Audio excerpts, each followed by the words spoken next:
नेपालको सबैभन्दा पुरानो र ठुलो लोकतान्त्रिक पार्टी नेपाली काङ्ग्रेस आज देशको सबैभन्दा ठुलो राजनीतिक सङ्कटको सामना गरिरहेको छ।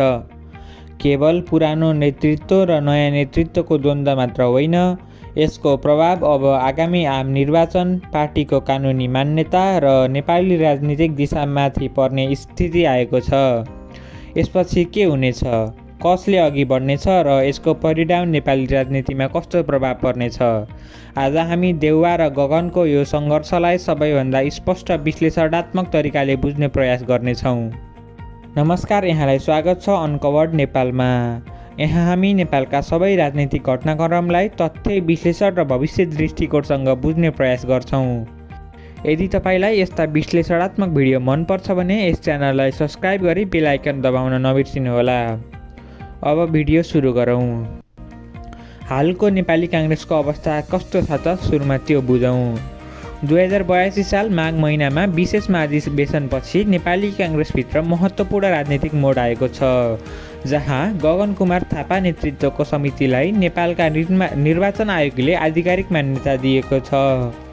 यसले पार्टीभित्रको नेतृत्व र शक्ति संरचनालाई फेरि परिवर्तन गरेको छ। आयोगले गगन थापासँगै विश्वबरका शर्मालाई नेतृत्वको प्रतिबद्धता सहितको भूमिका दिएको छ र उनीहरूलाई अहिलेको वैध नेपाली काङ्ग्रेसको हैसियत दिन्छ। तर शेरबहादुर देउवा पक्षले यो निर्णयलाई अस्वीकार गरेको छ र आयोगको निर्णयलाई पार्टी विधान र संविधानको विपरीत भएको भन्दै सर्वोच्च अदालतमा मुद्दा दायर गरेको छ, जसले यो राजनीतिक सङ्घर्ष अब कानुनी मोडमा प्रवेश गरेको छ। निर्वाचन आयोगले निर्णय गर्दा प्रमुख आधारहरू के थिए भने, पार्टी विधानले 40% प्रतिनिधिका हस्ताक्षरमा विशेष महाधिवेशन बोलाउन सक्ने प्रावधान रहेको छ। महाधिवेशन प्रतिनिधिलाई पार्टीको सर्वोच्च निर्णयकर्ता मानिएको छ र विशेष महाधिवेशन विधिवत सम्पन्न भइसकेको, प्रतिनिधिहरूको निर्णय भएको र त्यहाँबाट नयाँ नेतृत्व चयन भएको तथ्यलाई मान्यता दिएको छ। देउवा पक्ष किन चुनौती दिइरहेको छ त अब बुझौँ। शेरबहादुर देउवा नेतृत्वका नेताहरूले चुनाव आयोगको निर्णयलाई पार्टी विधान र संविधानको उल्लङ्घन भनी चुनौती दिइरहेका छन्। देउवा पक्षले तर्क गर्छ कि चुनाव आयोगको भूमिका पार्टीको नेतृत्व परिवर्तन गर्ने होइन र पार्टीको वास्तविक नेतृत्व केन्द्रीय कार्यसमिति CWCमा आधारित हुने रहेकाले सोही नेतृत्वलाई मान्यता दिनुपर्ने हो। उनीहरूले आयोगले आफूहरूलाई नै कुनै सुनुवाई दिएन, विधिअनुसार प्रक्रियाको पुरा नगरेको र पार्टीको विधानको अनुचित व्याख्या गरेको दाबी गर्दै अदालतको ढोका खोलेका छन्। साथै उनीहरूले निर्वाचन प्रक्रिया अन्तर्गत नाम दर्ता, टिकट वितरण लगायतमा फेरि पुनरावेदन मागेका छन्, जबसम्म सर्वोच्च अदालतले अन्तिम फैसला दिँदैन। नेपाली काङ्ग्रेसमा के भइरहेको छ र यसको अर्थ के हो, अब विश्लेषण गर्छौँ है त।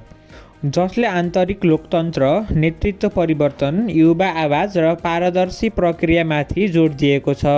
यो वितण्डा केवल दुई नेताबीचको झगडा होइन, यो नेतृत्व शैली र दृष्टिकोणको द्वन्द्व हो। गगन थापा नेतृत्वको पक्षले आफूलाई नयाँ युगको काङ्ग्रेस भनेर चिनाउने प्रयास गर्दैछ।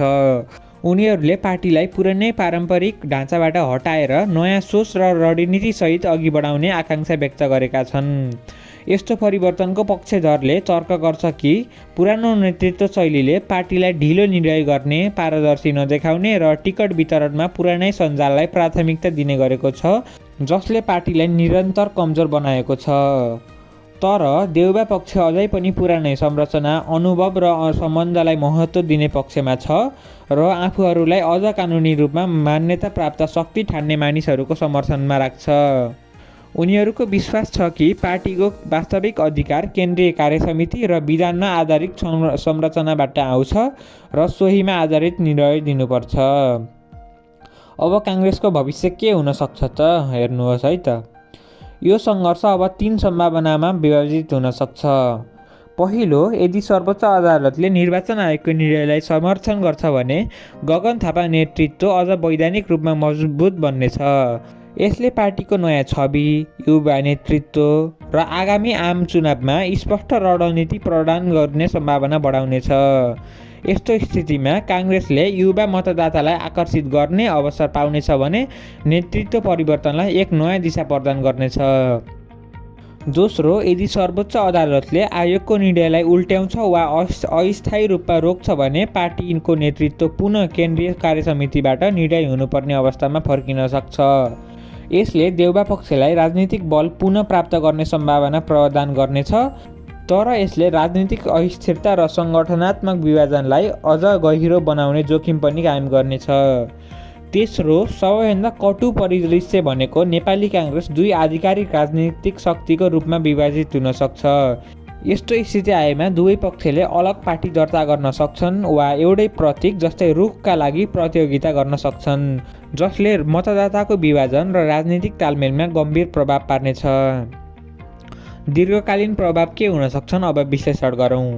यदि यो विभाजन दीर्घकालीनसम्म स्थायी रह्यो भने पहिलो, काङ्ग्रेसले पुरानो सङ्गठनात्मक बललाई कमजोर पार्न सक्छ, जसले निर्वाचनमा कमजोर प्रदर्शन गर्न सक्छ। दोस्रो, नयाँ नेतृत्व शैलीले युवा मतदातालाई आकर्षित गर्ने अवसर पाएको छ, तर अनुभवी नेतृत्वको अभावले चुनौती बढाउन सक्छ।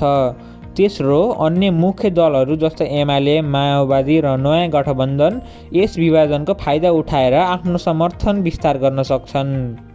यी सबै परिदृश्यले नेपाली राजनीतिक परिदृश्यलाई पुनः रेखाङ्कन गर्ने सङ्केत दिएको छ, जसले यो क्षणलाई इतिहासमा निर्णायक मोडको रूपमा चिनाउने सम्भावना पनि बढाएको छ।